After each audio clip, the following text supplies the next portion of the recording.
Hey everybody, Mark Ellert here, and today I'm going to talk to you about self-love and self-care, because these are good habits to adopt.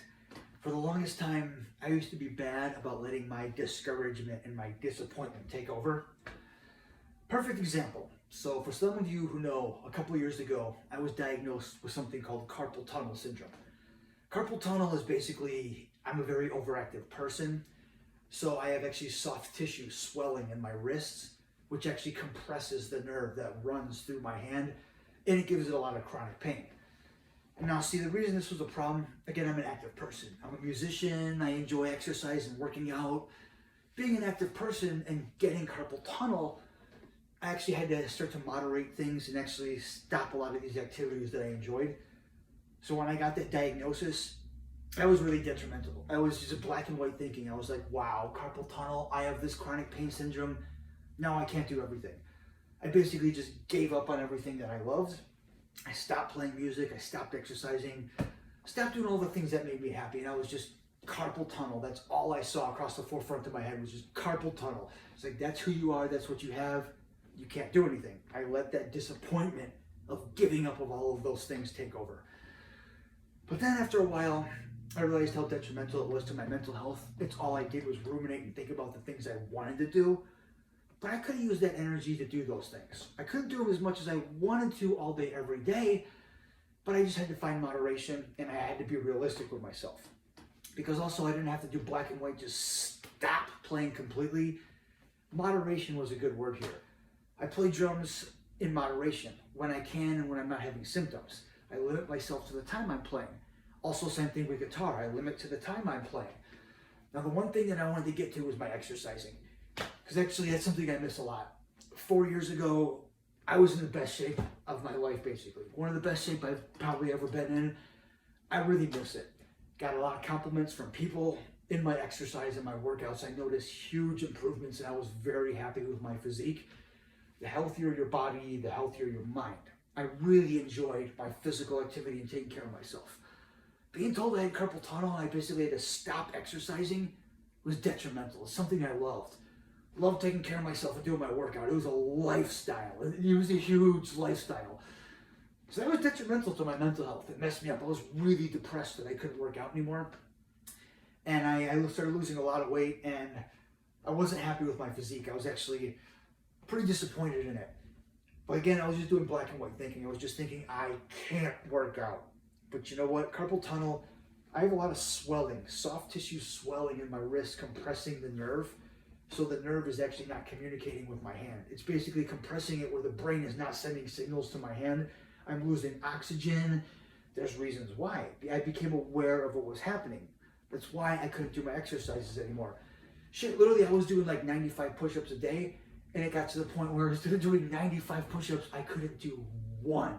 I literally, when I would hit the ground, and I literally couldn't do one. I would start shaking and have tremors and collapse and hit the ground. And it made me feel pathetic. I'm like, this is ridiculous. And there was a lot of self-blame in there. But again, I became aware I have carpal tunnel syndrome. I'm a very active person. The nerve is being compressed and stopping communicating with my hand. When I'm doing a push-up, bam, that's a hard 90-degree angle.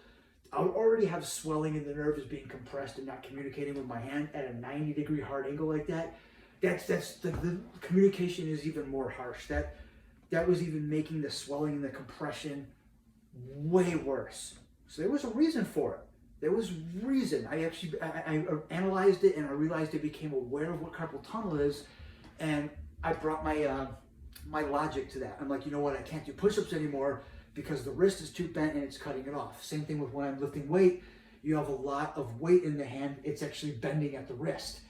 And that's why you got to keep your wrists straight, actually. I started to actually adjust my workouts. I didn't actually stop working out completely now. I realized, you know what, with carpal tunnel, there's a different way to do it.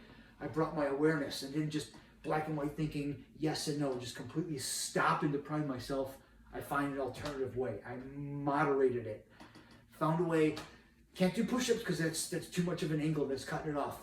So find an alternative way. Just use free weights. Lay on the ground, use a free weight straight bar to keep your hand straight and do bench press. Or actually do skull crusher. Keep the hand straight. Make sure you keep your focus straight. I can still actually isolate the muscle I want to without bending the wrist, keeping the wrist straight to make sure the nerve is not compressing, so I can do the things I want to. And also, I don't want to just completely cut out my workouts. The push-ups, they're hurting me. A lot of heavy weights is hurting me. And also, when you do toning, that's a lightweight with high reps. That's also going to create a lot of swelling. You don't want swelling in the wrist, so it's better to do bulking. I actually choose a larger weight with low repetition. That way I'll actually get muscle mass and I won't actually do swelling and overactivate the wrist too much. And another way, I can actually find a way to do exercise in my daily habits. When I'm doing my laundry, I live on the 3rd floor of my apartment building. I'm actually carrying my laundry up and down the stairs, and I'm not being a lazy son of a bitch and throwing it over my shoulder. I put it in a container, I carry it straight in front of me, and carry it down and up the stairs. Again, I keep my focus that I keep my wrist straight. I don't bend it too much to compress the nerve. So I'm keeping the nerve healthy and well, and I'm isolating the muscle. When I'm walking up and down the stairs, I carry my laundry directly in front of me, straight out. The wrist is straight, so I'm not affecting the nerve, and actually keeping straight in front of me, I'm exercising my lower chest, I'm exercising my shoulders as well as my tricep, isolating the muscle that I want to, and not hurting the nerve that I want to. I can do that in my daily activities. When I'm doing laundry, when I'm doing grocery shopping, when I'm doing things, I find a way to make it exercise, to make myself feel better about myself. So that way I'm sleeping good again, I'm doing the things that I want to, I'm getting my healthy daily exercise, and not depriving myself and making myself feel bad.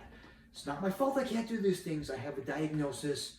I found a way to work around my diagnosis. I found a way to do the things I want to with my condition, everybody.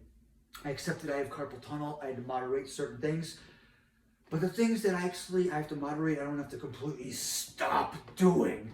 I don't have to do black and white thinking like yes and no and deprive myself. I was able to moderate it. I was able to bring music back into my life in small doses, as well as the exercising, to get good, healthy habits and get my exercise and my routine back in. Because I'm not doing Hans and Franz. I'm not getting back into the gym and pump you up. I'm being realistic that I can't be cranking the iron and back to it and everything, but I can still keep a healthy physique just by doing in the right way and incorporating it in my daily activity. I'm not hitting the floor and doing push-ups. I'm not pumping the iron. But every day with my daily activities, everyone, I'm finding a healthy way to make it exercise, to do the things that make me happy in the way that I want to. It's also the healthier your body, the healthier your mind. It's something I enjoy, everybody. I want you to know you can do the same thing, everybody. When there's a will, there's a way. When there's a desire, you can be able to meet your dreams and your needs. You can be able to fulfill yourself. Everybody, take care of yourself. Self-love and self-care, everybody. And until next time, keep it sexy, make good choices. I'll catch you on the flip side.